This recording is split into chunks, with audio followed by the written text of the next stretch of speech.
Wayne. Number 11. So from 2011 to 2024, the NCAA will profit $11 billion in the month of March alone from March Madness. So my question is to you, is it right for one company being the NCAA and this guy here, who happens to be the president of the NCAA, to monopolize all profits from college sports? So who believes college athletes, they get their scholarships and that's sufficient for the money that they make in college? It's a valid concern, or it's valid to think that. So first, my perspective, obviously you've heard I'm a high school coach. I was a high school athlete who was offered personally gifts and other things to attend certain schools. I've witnessed parents and athletes being offered as well. So that's kind of my perspective on it. And so I understand why some of you are timid to pay college athletes anything on top of the scholarships that they make. Not to mention it's thousands and thousands of dollars a year to pay these athletes. So what I'm proposing is to take two proven financial models that are already in place and working for college and putting that to work for college athletics. Those being the Olympic model and a salary cap. So what the salary cap will do is this will make sure that college athletes will make a certain amount and the coaches will also make a certain amount. And then the Olympic model makes sure that it's not coming from the college fund. So first we have to identify the problem though, the problem with college athletes not getting paid. So first, expenses aren't all covered. You hear a full ride scholarship, it doesn't mean 100% scholarship is paid. You also have health, injury, even death sometimes, which isn't covered by your scholarships. Obviously, death isn't covered. Scholarships cover tuition, books, meal plans, clothes, shoes, entertainment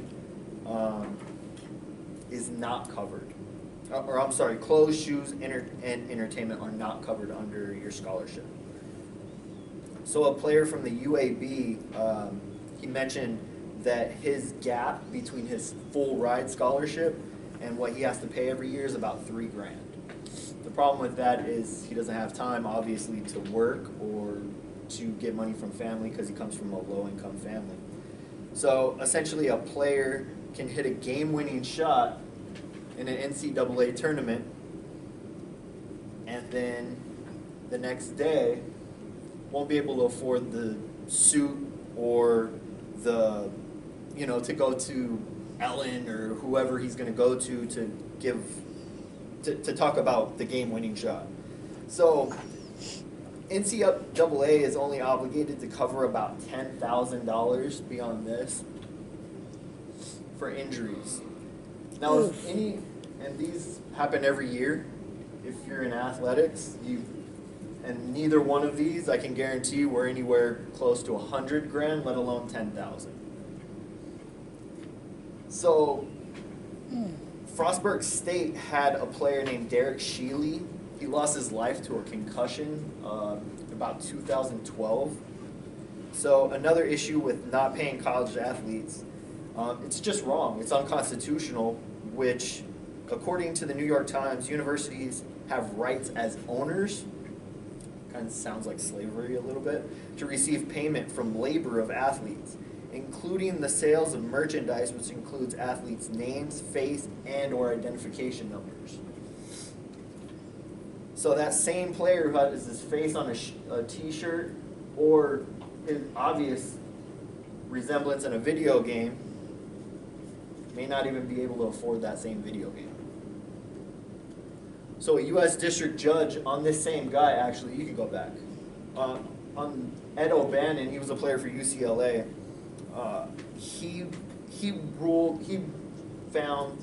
A judge in Maryland found that